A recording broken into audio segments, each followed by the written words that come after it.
aí pessoal, beleza? Mais um BT Papo aqui em nosso canal. Estou com o Marcelo Cabral, meu brother, Movimento Mosaico. E gente, improvisado mesmo aqui no escritório dele, deve estar com eco, gravando no celular. Mas quando a gente tem conteúdo para passar, a gente aproveita as oportunidades. Marcelo, prazerzão ter você aqui no nosso canal. Ô Bibo, o prazer é meu ter você aqui em casa, esses dias, né? Tratamento VIP, cara. Isso, o privilégio é meu. Hospitalidade.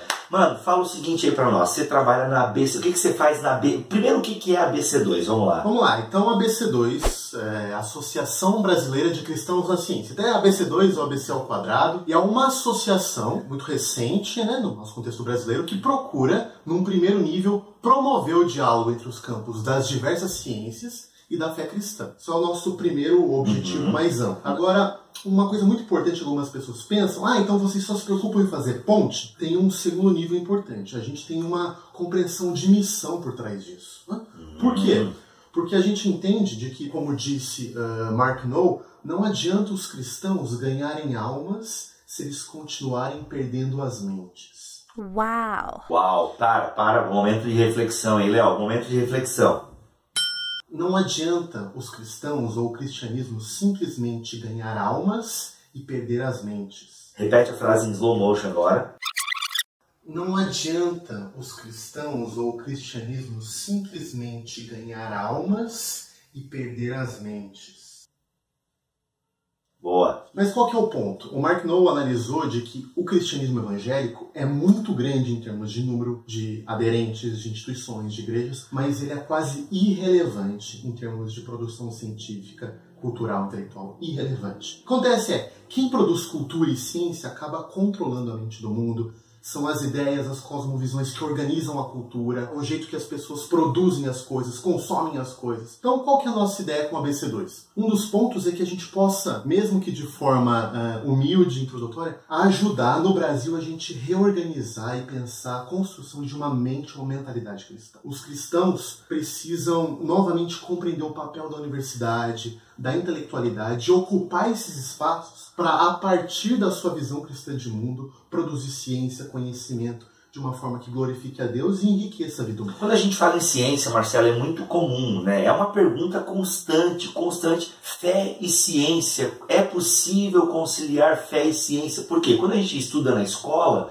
a gente vê lá a teoria de Darwin, que é aceito pela ciência moderna, digamos assim. Mainstream, né? Mainstream, isso. E aí que a gente começa a perceber que, na verdade, nem tudo que essa ciência mainstream fala é a verdade absoluta. Eu acho que eu não usei o termo certo aqui. Tudo bem, mas é que eu sou leigo, então eu posso falar groselha. A questão é a seguinte: fé e ciência, porque causa essa estranheza, tipo, meu Deus, eu lá na igreja eu aprendi assim, e lá o meu professor disse que é assado. Nós não precisamos de Deus para explicar o mundo, porque a gente tem a ciência. Como é que aconteceu isso? Houve um tempo em que fé e ciência estavam ligados? Por que hoje em dia estão tão separadas? É uma pergunta gigante. A gente precisaria de 3 horas para conversar. E tem 2 podcasts já falando sobre isso. Muito importante. Né? Tem 2. Se você quer ampliar esse assunto, já deixa o jabá aí. Tá aqui, ó. 2 podcasts para você ouvir lá em Botal.com, mas para os nossos web espectadores aí em rápidas palavras. Bibo, sua pergunta é muito importante. Antes de responder, já vou dar uma dica de um dos livros da nossa série,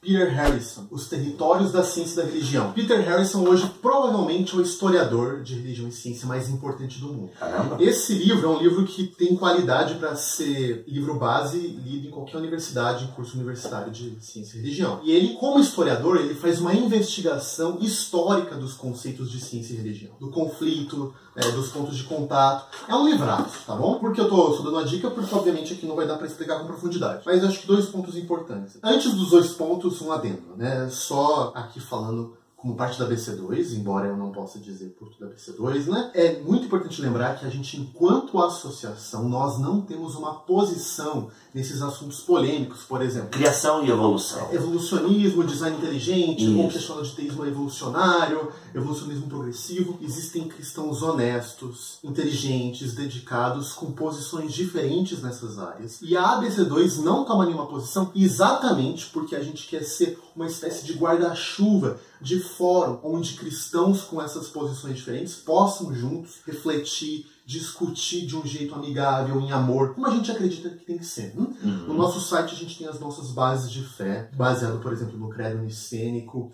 e na confissão O Pacto de Lausanne. Pacto de Lausanne. Que acabou virando uma referência para o movimento evangélico de unidade. Né? Então disso a gente não abre mão. Mas em questões polêmicas, a BC2 não toma posição porque a gente compreende que existem cristãos sérios, dedicados, inteligentes com essas diferentes posições. Tá? Então isso é muito importante. Todo mundo, independente de sua posição nesse tema polêmico, você é muito bem-vindo para a gente junto conversar, crescer e aprender um com o outro. A gente acredita que todas as posições têm seus pontos fortes e fracos. E a gente tem liberdade de se mover entre elas. Agora vamos lá, 2 pontos. Primeiro, é um mito a noção de que ciência e religião são inerentemente em conflito. Isso é um mito. Qualquer historiador minimamente autêntico vai mostrar que em grandes partes da história da humanidade essas coisas andaram juntas. A ciência nasce no meio religioso? Sim, né? Então, por exemplo, um exemplo claro, boa parte da ciência que foi desenvolvida na época dos medievais, e a gente vê errado, a gente pensa às vezes a época medieval como a Idade das Trevas, isso já, mesmo historiadores ateus já descartaram essa noção. Durante, por exemplo, a Idade Média, então, boa parte da ciência e boa ciência que foi produzida foi em monastérios. Monges na sua contemplação do mundo natural, viam como meio de adorar a Deus, a compreensão de como as coisas do mundo de Deus funcionavam. Viu, pessoal? Não é só cerveja. Não é só cerveja. E isso também tem um ponto importante, a revolução científica dos séculos XV, XVI, XVII, ela foi promulgada em grande parte dentro do seio da Reforma Protestante. A Reforma Protestante que livrou, por assim dizer, a teologia de uma visão aristotélica de mundo, também livrou a ciência de uma visão aristotélica, que permitiu os cientistas cristãos experimentarem o mundo e fazer uma ciência mais experimental, que é a ciência que a gente tem até hoje. É que uma vez eu ouvi, eu não sei se é verdade isso que eu ouvi, pode perguntar. Ver se tu pode me ajudar. Que inclusive foi essa noção de ver o mundo como criação e não como divindade, né, como um ser superior, que até inclusive estimulou a ciência. Não, eu estou olhando para uma criação, não estou olhando para o meu criador, que é uma pessoa, né, ou 3 pessoas em mim. Não, eu estou olhando para uma criação do criador, então por isso eu posso explorá-la. Faz sentido. Bibo, tem vários motivos ou motivações diferentes que permitiram o desenvolvimento da ciência moderna. Você tocou num que é importante, ou seja, diferente de uma visão panteísta, que tudo no mundo é Deus, que a árvore é Deus, o rio é Deus, então eu tenho que ter uma certa sacralidade, eu não posso estudar aquilo porque eu estaria desonrando Deus. Isso. Se o mundo é criação, o mundo não é divino, eu tenho mais liberdade de experimentar, de compreender, de tentar desvelar aquilo que está por trás dos fenômenos naturais. Então, esse é um dos motivos. Existem discussões, né? Até que ponto isso levou a um desencantamento do mundo e uma perda da noção do mundo como palco divino. Mas você levantou um ponto importante de uma das motivações que permitiram os cientistas cristãos falar, isso aqui não é Deus, é criação, então a gente pode estudar. Mas um dos pontos importantes. Ok. E o primeiro ponto que você levantou, então, foi a questão de que esse mito da Idade das Trevas, e lá se produziu boa ciência. E o segundo ponto seria qual? O segundo ponto é o seguinte, quando a gente pega a ciência contemporânea, existem vários modelos nos quais cristãos têm relacionado fé e ciência. Tem o mito do conflito, existe a perspectiva do diálogo, a perspectiva de campos independentes. Então existem modelos diferentes de relacionar fé e ciência. Existem momentos para todas essas perspectivas entrarem em jogo. Talvez existem momentos que a gente precisa ter uma questão mais de conflito, algumas mais de separação. Existe o campo da fé, o campo da ciência, mas a nossa principal abordagem é do diálogo. A gente acredita, a gente gosta muito da metáfora dos 2 livros, que existe só um Deus.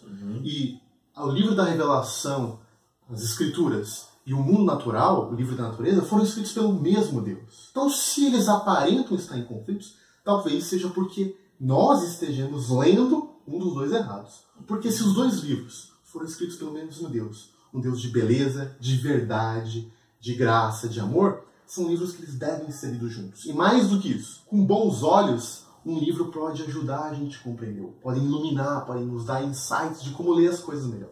Muito bom, gente, lembrando que boa parte disso que a gente está falando aqui tem 2 podcasts em bibotalk.com, ou seja, 1 hora conversando sobre esse assunto. Marcelo, para a gente encerrar o nosso papo, que eu acho que tem muito a ver com o que a gente está falando, você falou da ciência mainstream, né? Ou seja, essa ciência que a gente vê nas escolas, nos livros didáticos, aqui nos canais do YouTube e tal. Por que quando se fala em ciência a gente já associa ao ateísmo, né? Geralmente os cientistas famosos são ateus, né? Pelo menos é assim que a gente é levado a acreditar.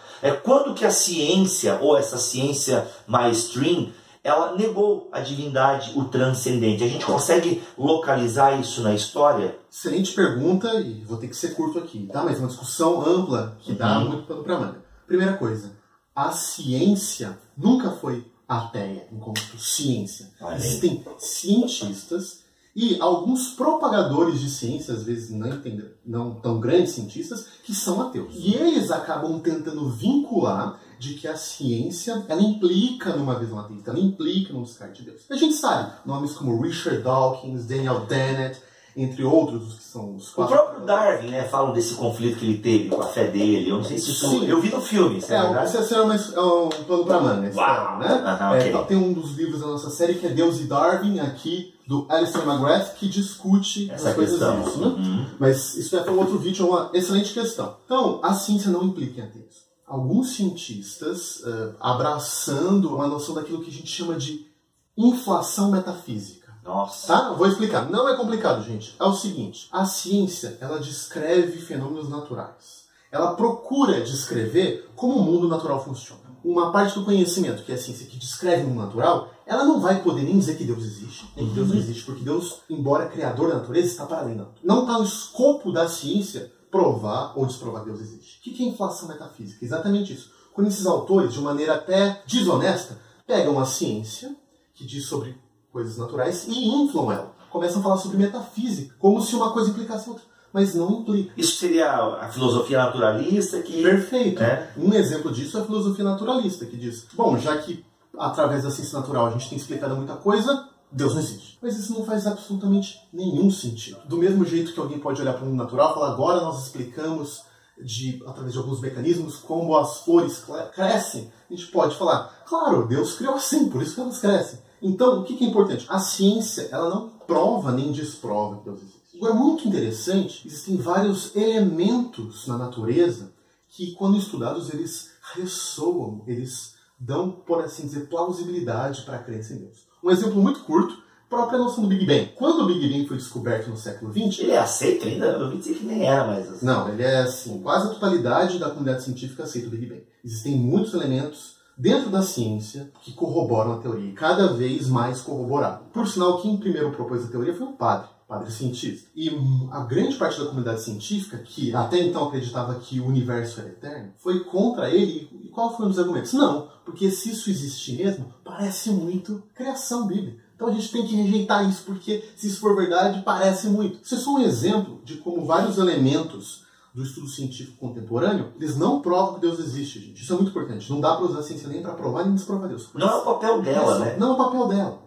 Agora, o que é interessante, Bibo, é que vários autores têm mostrado como uma compreensão cristã do mundo, ela permite que a gente pesquise ciência, faça ciência e veja muito mais beleza na ciência. Vários elementos da ciência... Tu deu um exemplo no podcast, a gente encerra com esse exemplo, que é do chá da avó. Acho que dá para encerrar com ele. Muito bem. Esse é um dos exemplos de como que a gente não deve fazer inflação metafísica. Então, por exemplo, você chega na casa da sua avózinha e vê lá uma chaleira no fogo. E alguém pode perguntar, o que está acontecendo? Alguém pode falar, bom, existe uma fonte de energia, sei lá, a queima do gás, isso está esquentando a base da chaleira, que por sinal está esquentando a água. Esquentar significa que as moléculas estão se agitando mais rápido, etc.